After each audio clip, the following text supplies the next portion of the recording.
기도하겠습니다. 거룩하신 아버지 하나님, 참으로 감사함을 드립니다. 이 새벽에 저희들의 말씀을 통해서 하나님께서 기뻐하시는 교회는 어떤 교회이고 하나님께서 아낌의 대상은 또한 어떤 교회인가를 말씀을 통해서 깨닫고자 합니다. 정말 이 교회가, 내가 목회하고 있는 이 교회가 하나님의 손에 이끌림 바되고 하나님의 손에 의해서 함께하는 교회인지를 바르게 말씀을 통해서 알게 하시고, 맡겨진 심령들에게 정말 하나님께서 원하시는 그 교회를 이루어 갈 수 있는 저희의 삶의 신앙이 될 수 있도록 인도하여 주옵소서. 천국을 바라보는 자들답게 살게 하옵시고, 신앙 인격이 예수 그리스도를 닮아갈 수 있도록 늘 애쓰고 힘쓸 때에 주의 성령께서 도우시고 인도하여 주옵소서. 거룩하신 예수님의 이름으로 기도하옵나이다. 아멘. 하나님의 말씀은 요한계시록 2장 요한계시록 2장 7절부터 보겠습니다. 8절 요한계시록 2장 8절부터 보겠습니다. 서머나 교회의 사자인 목사에게 편지하기를, 처음이요 나중이요 죽었다가 살아나신 이가 말씀하여 가라사대, 내가 내 환난과 궁핍을 아노니 실상은 내가 부유한 자니라. 자칭 유대인이라 하는 자들의 회방도 아노니 실상은 유대인이요 사탄의 회라. 내가 장차 받을 고난을 두려워하지 말라. 볼지어다 마귀가 장차 너희 가운데서 몇 사람을 옥에 던져 시험을 받게 하려니, 유혹을 받게 하려니 너희가 10일 동안 환난을 받으리라. 내가 죽음에 다다를 때까지 충성하라. 신실한 신앙을 가져라. 그리하면 내가 생명의 멸류관을 내게 주리라. 귀 있는 자는 성령이 교회들에게 하시는 말씀을 들을지어다. 이기는 자는 둘째 사망의 해를 받지 아니하리라. 아멘. 오늘 살펴볼 교회는 소아시아의 7교회 가운데 두 번째 교회인 서머나 교회입니다. 당시의 소아시아에는 7교회 외에도 수많은 교회가 있었습니다. 이와 같이 한결같이 주님으로부터 칭찬을 들은 교회는 말씀을 지키고 행한 교회였습니다. 사람의 평가를 두려워하지를 아니하고 말씀을 제대로 가르치고 행하게 한 목회자가 있는 교회가 칭찬을 들은 교회였습니다. 세상에서 오는 물질적으로 말미암아 죄악과 사람의 평가를 두려워한 교회는 언제나 주님으로부터 책망을 들어야만 했습니다. 서머나 교회는 육적으로는 가난하지만 영적으로는 부한 교회로서 세상 사람들에게는 비난을 받아야 하는 교회였습니다. 오늘날 모든 교회 가운데서 반드시 본받아야 할 교회이지만 사람들의 평가를 두려워한 자들은 결코 좋은 교회를 이룰 수가 없습니다. 사람의 평가에 칭찬을 들은 교회는 결코 주님으로부터도 칭찬을 들을 수 없는 교회로서 서머나 교회는 세상 사람으로부터는 비난받았기에 주님으로부터는 책망의 소리를 듣지를 아니했습니다. 이와 마찬가지로 하나님께서는 주님께서는 모든 교회를 다 사랑한다?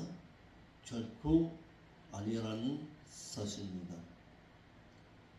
주님으로부터 좋은 교회로 평가받으려면 세상 사람들로부터는 외면시 당할 줄 알아야 하고 세상으로부터 오는 온갖 핍박과 궁핍함 가운데서도 오직 진실함의 신앙을 지킨 교회, 이런 교회가 주님으로부터 칭찬을 들은 교회입니다.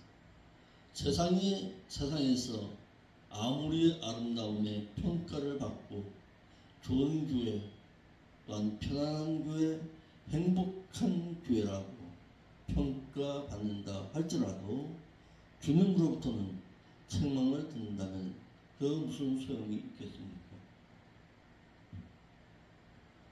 세상 사람들로부터 외면당한다 할지라도 주님으로부터는 칭찬 듣는 교회, 그런 교회를 이루기 위해서는 세상으로부터 오는 온갖 핍박과 환난은 감당할 수 있어야 합니다. 그러니까 많은 사람들이 이렇게 말합니다. 그렇다면은 세상 사람들도 좋아하고 주님도 좋아하는 그런 교회를 이루면 됐지, 이렇게 말합니다. 그러나 그런 교회를 이룰 수는 없습니다. 둘 중에 하나면 하나지 이것도 아니고 저것도 아닌 그런 교회는 있을 수가 없습니다. 세상 사람도 좋아하고 세상 사람도 편하게 하고 주님으로부터도 칭찬받는 교회, 그런 교회는 있을 수가 없습니다. 세상 사람들로부터 휴머니스트 같은 그런 교회는 결코 주님으로부터는 칭찬을 들을 수가 없다라는 것입니다. 서문화교회의 지리적 위치와 경제적 상황에 대해서 살펴보고자 합니다. 지리적 위치는 에베소에서 북서쪽으로 80km 지점에 위치한 서문화는 인구 20만의 아름답고 훌륭한 해안 도시였습니다.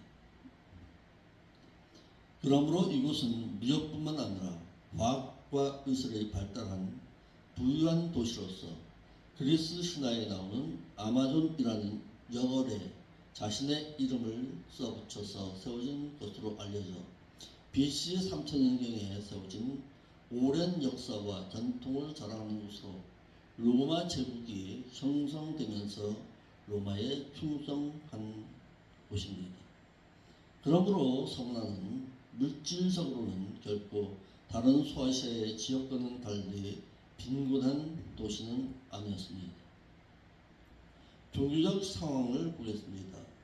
종교적 상황으로는 부유한 해안 도시였으므로 이방 문화와 종교의 집단지였으나 유대인들이 많이 모여 살던 곳으로서 이들은 기독교를 박해하기 위해 일단 노동자의 일당의 만배에 해당되는 많은 데나리온을 헌납했던 것으로 보아서 이곳 서문화 교회 지역에서의 기독교와 유대교와의 갈등이 심했던 곳입니다.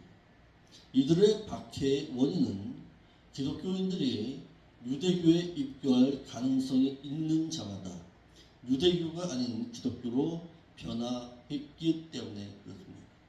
이러하였기 때문에 이들은 로마 제국을 충동질하여서 황제 숭배를 한다는 이유로 기독교인들을 박해했던 것입니다. 다시 말해서 로마 사람들이 이 서문화 교회에 믿는 자들을 핍박하고 어려움을 겪게 한 것이 아니라 당시에 믿는다고 말하는 기독교인들이 자신들이 믿고 있는 유대교에서 기독교로 개종하는 자들을 향해서 핍박했던 것입니다. 이런 가운데서 서문화 교회에 유능한 감독이었던 폴리갑의 순교가 바로 이 서문화 교회 가운데 있었습니다. 서문화 교회에 나타나신 주님의 모습을 통해서 서문화 교회가 어떤 교회인가를 알 수가 있습니다. 8절 말씀입니다.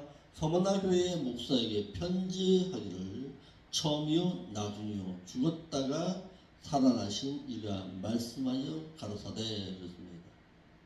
첫째로 주님께서는 사도 요한으로 하여금 서문화 교회의 사자인 목회자의 행위를 기록하라고 하였습니다. 주님께서는 사도 요한으로 하여금 유대교로부터 오는 핍박 가운데서 믿음의 시련을 이겨낸 서문화 교회 사자의 행위를 기록하라고 하여서 믿는 자가 주님을 믿기 위해 당하는 시련의 환난은 반드시 데살로니가후서 1장 5절 말씀처럼 이는 하나님의 공의로우신 심판의 표요 너희로 하여금 하나님의 나라에 합당한 자로 여기심을 받게 하려 함이니 그 나라를 위해서 너희가 또한 고난은 받으리니 너희로 환난 받게 하는 믿는 자들에게는 환난으로 갚아 주시고 환난 받는 너희에게는 우리와 함께 안식으로 갚으시는 것이 하나님의 공이라고 하였습니다. 그러니까 믿는 자의 환난과 핍박은 우리에게는 영원한 안식의 하나님의 공의의 표라는 것입니다. 두 번째로 주님께서는 서문화 교회의 사자에게 자신은 처음이요 나중이요 죽었다가 살아나신 이라고 말하고 있습니다. 소아시아에 나타나신 주님의 모습을 통해서 그 교회의 신앙을 알 수가 있듯이 서문화 교회는 처음이요 나중이신 알파와 오메가 되시는 주님께서 나타나셨습니다. 처음이요 나중이신 이라는 뜻은 알파와 오메가라는 알파 카이프 오메가라는 뜻으로 히라보의 첫 글자와 마지막 글자를 뜻해서 처음과 나중이라는 뜻입니다. 창조의 시작 때로부터 계셔서 주님의 재림 때에 세상에 심판하실 분으로서 기독교는 처음과 마지막이 분명한 종교임을 말하고 있습니다. 주님은 서문화 교회에 죽었다가 살아나신 이라고 하였는데 이는 부활의 주님으로 나타나셨습니다. 서문화 교회로 하여금 성도에게 부활이 있음을 확인시키신 것입니다.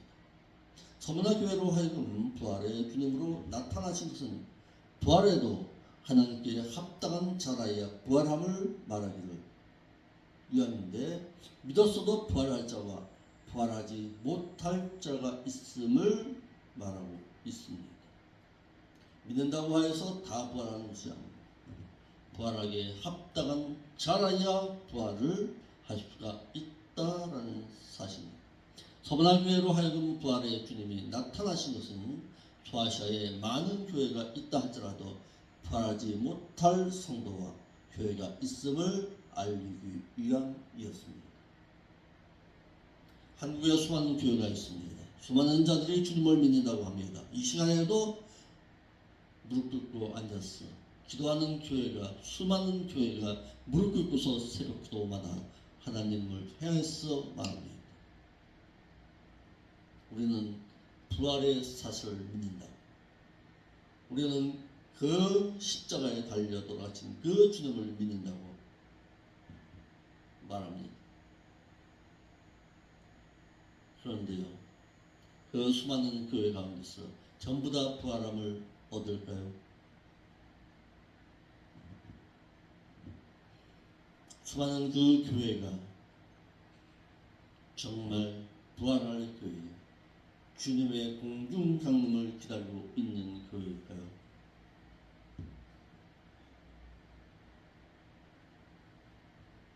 우리의 신앙 가운데서 이 생명체 교회는 정말 주님의 공중 강림을 기다리는 교회인가를 살펴볼 수 있어야 합니다. 은혜의 부활이 있을 것이다. 여기에서 의인은 믿음으로 말미암아 칭롭다함을 얻은 칭의를 말하는 것이 아닙니다. 말씀을 지키고 행함으로써 세상의 그 어떤 유혹 가운데서도 진실함을 지킨 그 행위를 말하는 것입니다. 야고보서 2장 14절의 말씀과 같이 내 형제들아 만일 사람이 믿음이 있노라 하고 행함이 없다면 무슨 이익이 있으리요. 그 믿음의 능히 자기 하나라도 구원을 보장받을 수가 있겠느냐. 이와 같이 행함이 없는 그 믿음은 그 자체가 죽은 것이니라 라고 했습니다. 구원을 얻는 것은 믿음으로 구원을 얻지만 구원을 보장받는 것은 말씀을 지키고 행한 믿음의 행함에 의해 구원을 보장받는다는 사실입니다.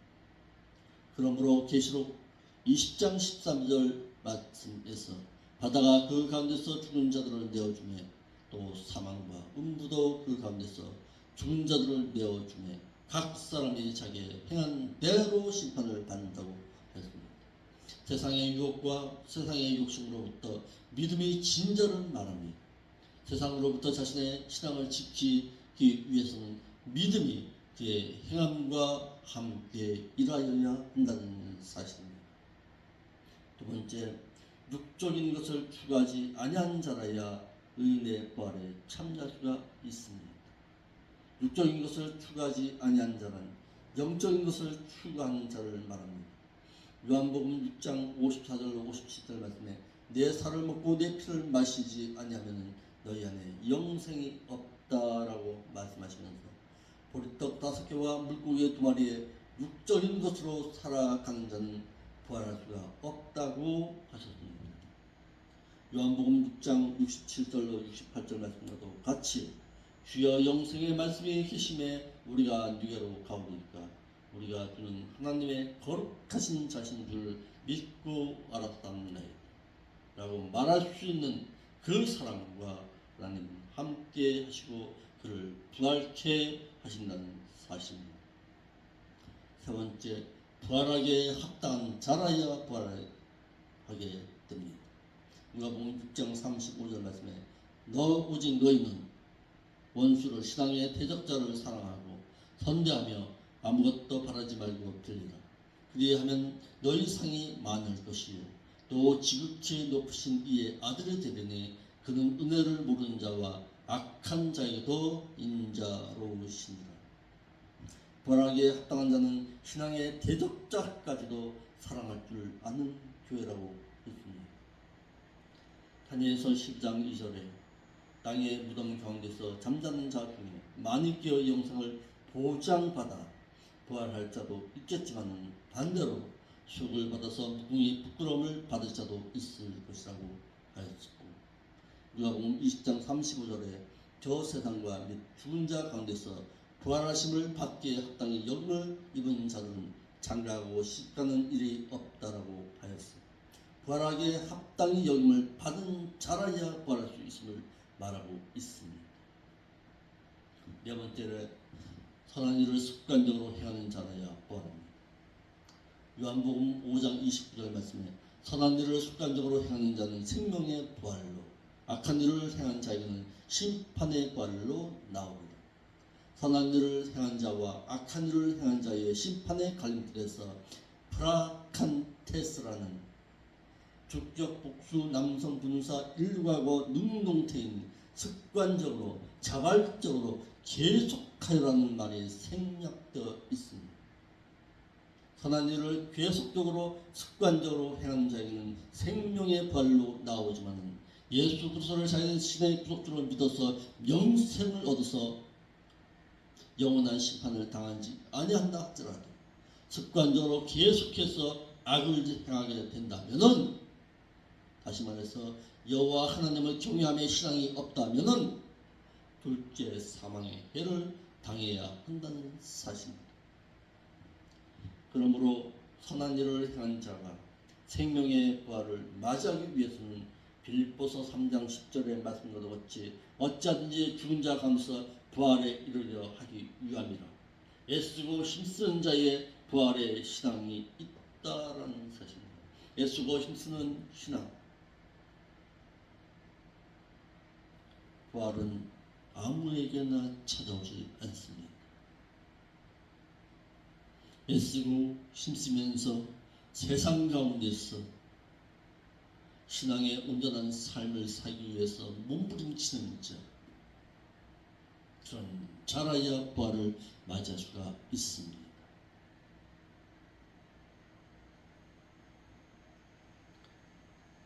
기독교를 향해서 부활의 종교라고 말합니다. 그러나 아무에게나 부활의 영광이 주어진 것은 결코 아니라는 사실입니다. 사도 바울이 어찌하든지 부활에 이르려 힘썼다라고 했습니다. 신앙생활은 게으른 자에게는 부활의 신앙을 말하지 않습니다. 열심을 가지고 애쓰고 힘쓰는 자의 신앙. 사도 바울은 예수 그리스도와 또한 그리스도께서 부활하신 그 권능과 또한 그리스도께서 당하신 고난의 참여함을 체험하려 하였어 그리스도의 죽으심의 삶을 본받아 살려고 했는데 어찌하든지 죽은 자 가운데서 부활에 이르기를 힘썼다고 했습니다. 이러므로 믿기만 하면 부활한다고 무책임한 말은 하지 말아야 합니다. 왜냐하면 사도 바울은 어찌하든지 죽은 자 가운데서 부활에 이르려 하여 그리스도의 죽으심을 본받아 살려 했고 어찌하든지 그 영광 가운데 들어가기를 힘썼습니다. 고린도전서 15장 23절 말씀에도 부활하는 순서와 때와 부활할 자가 있음을 말씀하시기를 그러나 각각 자기 차례대로 되나니 먼저는 첫열매인 그리스도요 다음은 그리스도 강림하실 때에 그에게 붙어있는 자요 그리스도의 소유된 자가 부활할 것임을 밝혔고 또한 예수님께서도 저 세상과 죽은 자 가운데서 부활함을 받기에 합당히 여김을 입은 자들이라야 부활한다고 했습니다. 이와 같이 사도 바울이 그리스도의 죽으심을 본받으려 한 것은 그리스도와 그리스도께서 부활하신 권능과 그리스도께서 당하신 고난에 직접 참여함을 체험하기 위함과 동시에 어찌하든지 죽은 자 가운데서 부활에 이르려 함이라고 했습니다. 그래서 사도 바울은 말합니다. 고린도후서 5장 2절에 과연 우리가 여기 있어 탄식하며 하늘로부터 오는 우리의 처소로 던기를 사모하노. 하늘로부터 오는 우리의 처소 그리스도 안에서의 성도의 부활을 말하고 있습니다.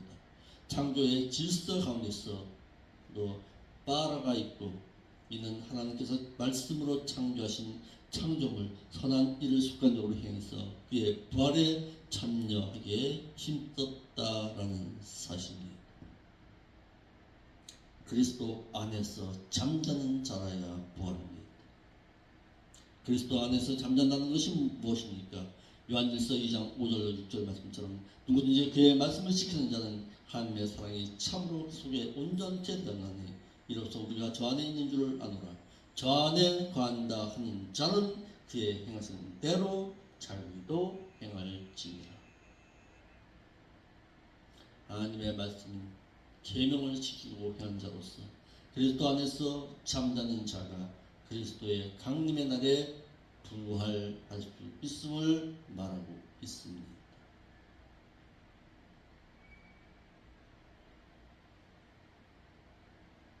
데살로니가전서 4장 14절 말씀입니다.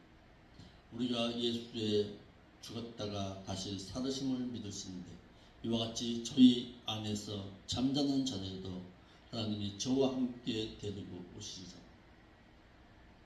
예수 안에서 잠자는 자라야 부활하게 되고 잠잔다 할지라도 데리고라고 해서 전도서 12장 7절과 창세기 3장 18절과 빌립보서 1장 23절과 고린도후서 5장 8절 말씀에서 보면 사람은 죽으면 그의 영은 하늘로 가게 되고 육은 그의 흙으로 돌아가 있다가 영은 낙원에 거하다가 주님의 공중 강림하신 날에 이 땅에 있는 육의 몸과 결합해서 새로운 신령체로 변하기 위해 주님께서 그 영을 데리고 공중까지 오십니다.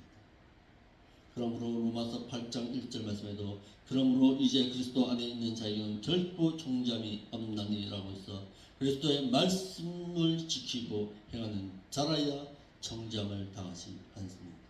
이는 그리스도 안에서 교회와 구원과 죽은 자가 될 때에 교회 안에서 교회와 그 구원과 죽음이 값진 것이지 그리스도 밖에 있는 믿음은 소용이 없다는 사실입니다. 그러므로 그리스도 아니라는 엔 그리스도, 이것을 단순한 믿음만을 강조한 단어가 아님을 알아야 할 것입니다. 오늘은 여기까지도 하겠습니다. 제가 좀 몸이 안 좋네. 건강 늘 유의하시고 부활에 힘쓰는 자의 신앙으로 살아드릴 수 있는 여러분들의 신앙이 되시기를 바랍니다. 기도하겠습니다. 거룩하신 아버지 하나님, 참으로 감사함을 드립니다. 우리의 믿음의 신앙도 사도 바울과 같이 부활에 힘쓸 수 있는 자의 신앙으로 성장할 수 있도록 우리의 신앙을 늘 붙잡으시고 인도하여 주옵소서. 거룩하신 예수님의 이름으로 기도합니다.